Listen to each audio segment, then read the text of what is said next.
Hello everybody and welcome to a revisit guide for my Tesla Paladin build. So I still believe that this is the Paladin build, the one PvM spec, the best of the best. The Zealot build and all those other minor variations, they are all very great, but the Tesla build has some AoE that the other ones lacks, and that is why I still think that this is the number one spec. So I want to go over some gear changes from the guide. I'm still using a lot of faster hit recovery small jumps, plus faster hit recovery 20% here. That's fine, it's low roll, it's enough. Then faster hit recovery here. And due to I'm being, annoyed by unproofed bug builds, I don't really want to use that anymore, so I'm just using a 40-50 Fadungo. This one gives me 10% faster hit recovery, which helps immensely, so I don't have to use more of the small charms, and I can deal with a low percent roll on one of these dream items, which makes the cost a lot less. I went with some new gloves, so like Dracul's and Crushing Blow gloves, like they're beautiful, they work so well, but they're just not more damage than Steel Rents. Also, Steel Rents gives me a massive amount of defense compared to the other two. Well, maybe not a massive, but still a lot. You have Holy Shield that buffs the defense even further. 10% Crushing Blow, 15% enhanced damage. I can just quickly show. So let's just compare the two gloves real fast. So yeah, you can see up here, this is the shield damage. So you get like 50 plus extra damage with these gloves on, compared to some rather high-end crushing blow gloves. Like these are pretty much, GG. They just need, well, they don't need anything to be good. They are already great. So that is why we're going with Steel Rents. I know that most people see Steel Rents as a barbarian PvP item, barbs versus barb PvP. But they are really just great for paladins as well, for PvM. Ravenfrost Ring. Now I have another choice of rings here, but Ravenfrost Rings gives me cold damage, which means I don't have to get cold damage from a small charm. They also give me like 1,000 more attack rating compared to this one, which already has 112 attack rating. So yeah, Ravenfrost Ring, when you factor in everything, is just better overall. There's just nothing to really say about it. And then I'm still using my weird faster cast rate ring here. This one is just amazing. A lot of mana, which is definitely needed. The 77 mana, it's gonna be boosted after battle orders as well, which just makes it even higher, so I can teleport easier. The 20 strength actually helps me to equip the steel rent gloves. And the rest is just, decent enough. And still my funny overpowered amulet here for the 20% plus 10 faster cast rate, so I reach a new breakpoint with these two items. So my teleport speed is actually decent enough to, catch up with other teleporting characters. And an enigma. Now, a little note here. This is 15% enhanced, and I do recommend getting that, just because if you can get this, it does give you a little more defense, which again is boosted by Holy Shield, but it's a minor thing. Also, I suggest you get upgraded Gore Riders, just to get that 40-ish more defense than 200% enhanced. The Gore Riders was, cheap enough to get, but again, it's a budget deal as well for me as well, not to get perfect rolls and so forth. And I highly recommend that you get an inventory like myself. You can go with 3 2020s or something insane like that, but they cost a lot, and they don't really give more attack rating anyway, I suppose.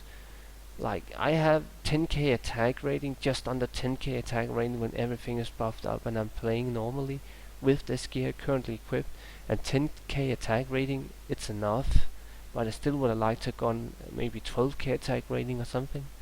But yeah. Enough strength just to equip the steel vent. Again, I just barely got enough strength to equip it with some items like Enigma, so I had to put a few points into strength.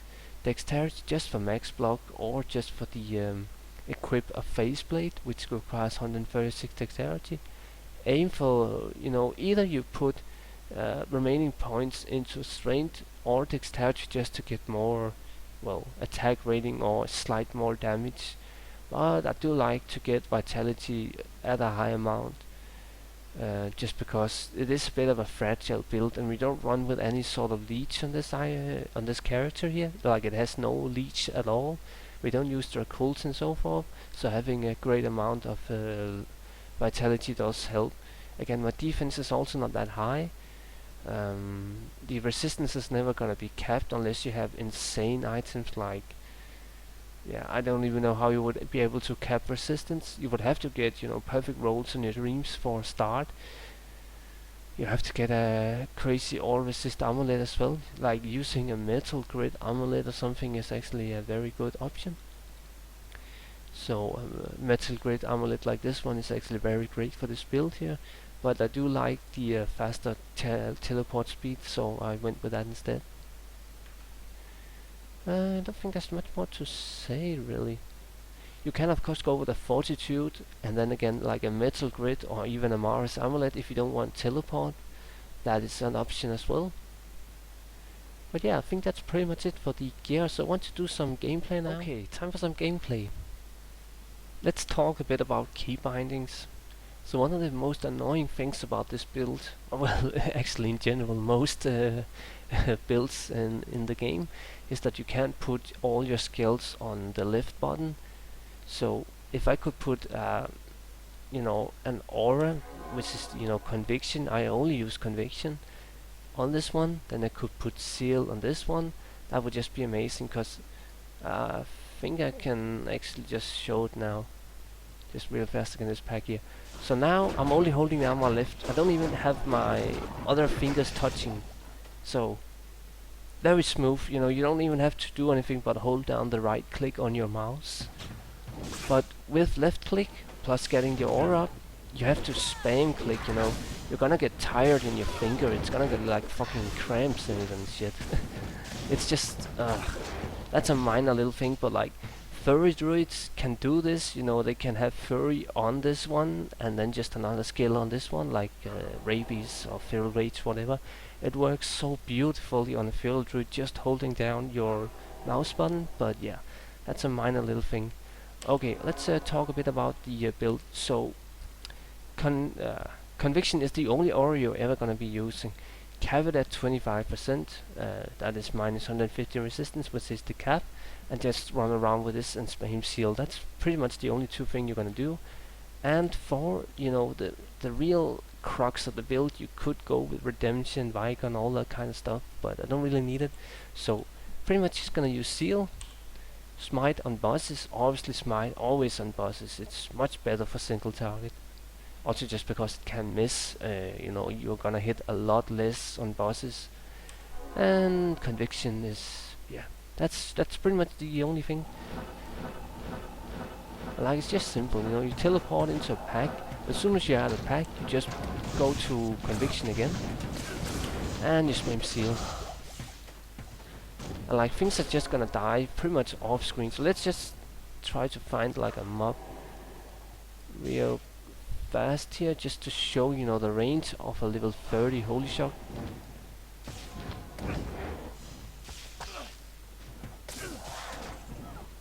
Like, do you see just how fast far it hits? This archer up here at the wall, these in the north corner here, they are gonna get hit as well. It's just such a long range. It's amazing. The range on holy shock aura is just great. The only complaint I really have about the build, and this is always the case for these sort of hours, is that conviction can take a while to proc.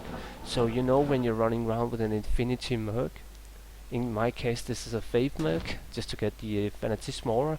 But yeah, when you teleport to a mob, there's always gonna be like a 1 or 2 second slow time before the aura procs on the mob. So you're always gonna be like waiting for the aura itself to be procced on the mob. So please notice the green circle now around the mobs here. So like now there is no green circle. 1, 2, do you see there was kind of like a wait before that skeleton at my mouse cursor got the green ore around its corpse, below its feet? That is an annoying little thing. It's a grace period where you're gonna do less damage when you tail stomp into packs. But yeah, I don't really think there's much more to really say about it. It's just so amazing to have AoE that is actually pretty decent. Plus, crushing blow and, well, crushing blow, even some deadly strike and all those things. And of course, grief is always being overpowered damage. I guess I could mention my build just real fast again. It's go with Holy Shield if you want defense. I went with remaining points into sacrifice, just because I don't want the defense, the survival to be that high. I don't really need it. And obviously we're gonna be maxing salvation and resist lightning just to get that extra damage on the Holy Shock. Again, if you want more seal damage or you want more defense, you could choose not to cap salvation, which gives less damage than resist lightning. So resist lightning 12% lightning damage per level, salvation only 4%. So there are some choices there, but it's nothing really amazing to think about. Yeah. By the way, one of the worst things about this gear is that I'm using a diadem. I mean, the head looks like a coconut or something. I fucking hate that I am using a diadem right now. You should definitely try to get a dream that isn't a diadem on a Paladin, just FYI. But yeah, let's take some real fast mobs down at the River of Flames here. So this is a decent pack. Let's just go for this. So, yeah, maybe I shouldn't teleport in with low health. So like one of the first things you're gonna notice is that I have such a high, faster hit recovery that if I do get into a dangerous pack, I can easily teleport away fast, and my teleport speed is actually decent enough, so you can get out of a very hairy situations like the one I was just in now, and it's gonna be totally fine. But there just isn't really much more to say. The build is the best Paladin build PvM. There is never gonna be a better build than this one, and it's simply just due to these two items here giving some sort of AoE. Like if a Paladin builds, a Zealot build, yes, they have 30k defense. My normal build has 30k defense and whatnot, but yeah, you can survive forever. There's nothing that's ever gonna kill you, but you're also never gonna do any good damage, and that's the problem with a standard Zealot build.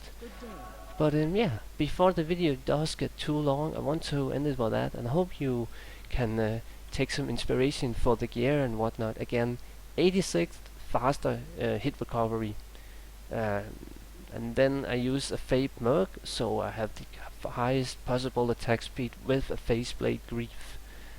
Very nice, very nice, and again crushing blow from 2 sources and all that good stuff. But yeah, I hope you found this useful, and I might do more of these kind of revisit guides where I kind of just show off improvements to the guides that I've done before. If you like that sort of content, feel free to say so.